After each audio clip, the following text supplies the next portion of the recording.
తెలంగాణలో ఆషాఢ మాసం బోనాల సంబరాలు మొదలయ్యాయి. జూలై 7 నుంచి తెలంగాణలో బోనాలు ప్రారంభం కాగా హైదరాబాద్ గోల్కొండ కోట బోనాల తీరున భద్రాద్రి కొత్తగూడెం జిల్లా ఇల్లందు పట్టణంలోను దండు సారయ్య ఆధ్వర్యంలో ప్రతి ఏటా హైదరాబాద్లో ఆషాఢ మాసంలో జరుపుకునే తీరున ఇల్లందులోను బోనాల వేడుక ప్రతి ఆటాన్ని కోరుతున్నారు. అందులో భాగంగా ఈ సంవత్సరం కూడా సాంప్రదాయ రీతిలో బోనాలతో నిర్వహించిన ప్రదర్శన ఆకట్టుకునేలా కొనసాగింది.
తెలంగాణ ప్రజలందరికీ క్షణార్థి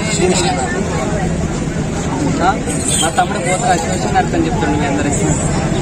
పట్టణ ప్రజలందరూ, రాష్ట్ర ప్రజలందరూ ఆరోగ్యంతో, భోగ్య భాగ్యంతో, సుఖ సంతోషాలతో అందరూ బాగుండాలని పోషమ్మకి, పెద్దమ్మకి, పోలేలమ్మకి, మాంకాలమ్మకి అందరికి మనం బోనాలు చేస్తూ ఉంటాం. ఫస్ట్ బోనం మనకి గోల్కొండ బోనాలు అయితే, ఆ తర్వాత బలకంపేట ఎల్లమ్మకి అయితే, ఆ తర్వాత ఉజ్జయిని మాంకాలి తర్వాత ప్రతి పట్టణంలో, ప్రతి ఊర్లో, ప్రతి పల్లెలో బోనాలు జరుగుతూ ఉంటే ఆ బోనాల సంబరాలకి శివశక్తులే ముందుండి బోనాలు నడిపిస్తూ ఉంటారు. ఊరు బాగుండాలి, పల్లె బాగుండాలి, పల్లెలో ఉన్న ప్రజలు బాగుండాలని చెప్పేసి అని చేస్తూ ఉంటాం. మా జోగులు శివశక్తులకి కొంచెం గుర్తించుకోవాలి. అందరూ మర్యాద ఇచ్చి, మీ ఇంట్లో ఒక ఆడపిల్ల అయితే ఎలా ఉంటుందో అలానే భావించి, మాలాంటి వాళ్ళు పుట్టిన వాళ్ళని ఎవరిని మీరు ఇబ్బంది పెట్టకుండా మంచిగా చూసుకోవాలని మనస్ఫూర్తిగా కోరుకుంటున్నా. నేను ఇల్లందు సాయిగా మాట్లాడుతున్నా. నేను ప్రజల కోసం ఇలా పుట్టే అమ్మవారు వచ్చిన తర్వాత ప్రజల కోసం ఏదో మా సంతోషానికి, మా ఆటకు సంతోషం కోసం మాకు ఏదో కావాలని ఈచాలు వేసుకోవడానికి ఇలా వేసుకుంటాం. కొంతమంది దుర్మార్గులు చాలా విధాలుగా మా గురించి చెడుగా మాట్లాడుతారు. దయచేసి అలా మాట్లాడకండి. మేము అమ్మవారు వచ్చేవాళ్ళం, అమ్మవారిలా అని ఉంటాం. ఇప్పుడు ఇలా అమ్మవారిలా ఉండి తర్వాత పైన షీట్ వేసుకుని కొంతమంది ఉంటారు, కొందరు లొంగి టీ షర్ట్ వేసుకుంటారు, కొందరు లాల్చి పజం వేసుకుంటారు, రకరకాలుగా ఉంటారు. దాన్ని మాత్రం మీకు కించపరిచినందుకు మీరే నష్టపోతారు. గుర్తుపెట్టుకోండి అందరూ. ఎవరైనా కానీ తెలంగాణలో ఉన్న ప్రతి ఒక్కరు చెప్తున్నా, మహిళలు చెప్తున్నా, పురుషులు చెప్తున్నా, మాలాంటి వాళ్ళు చెప్తున్నా, ఎప్పుడైనా కానీ మాలాంటి వాళ్ళని కించపరిచినట్టుంటే గ్యారెంటీ మీరు ఏదో ఒక రూపున మీరు నష్టపోతూనే ఉంటారు. ప్రతి ఇంట్లో ఎవరో ఒకరు మాలాంటి శివశక్తి ప్రతి గ్రామంలో ఉన్నారు, ప్రతి పల్లెలో ఉన్నారు, ప్రతి రాష్ట్రంలో, ప్రతి జిల్లాలలో ఎంతో మంది ఉన్నారు. మాకు సంఘాలు ఉన్నాయి, మాకు అన్నీ ఉన్నాయి. మాకున్న గౌరవం ఎవరికి ఉండదు. కానీ మీరు మా ఇంటి పక్కన, ఈ చుట్టుపక్కల ఉన్న వాళ్ళే మాలాంటి వాళ్ళని కించపరుస్తారు. దయచేసి మీ ఊర్లో ఎవరు మాలాంటి వాళ్ళు ఉన్నా కానీ వాళ్ళని గౌరవించండి, మర్యాదగా చూసుకోండి. మంచి చేయండి. ఆ అమ్మవారిని ఎలా చూస్తున్నా మమ్మల్ని అలా చూసుకుని మీ అందరికీ బాగుంటుంది. నేను మంచి చెప్తున్నా.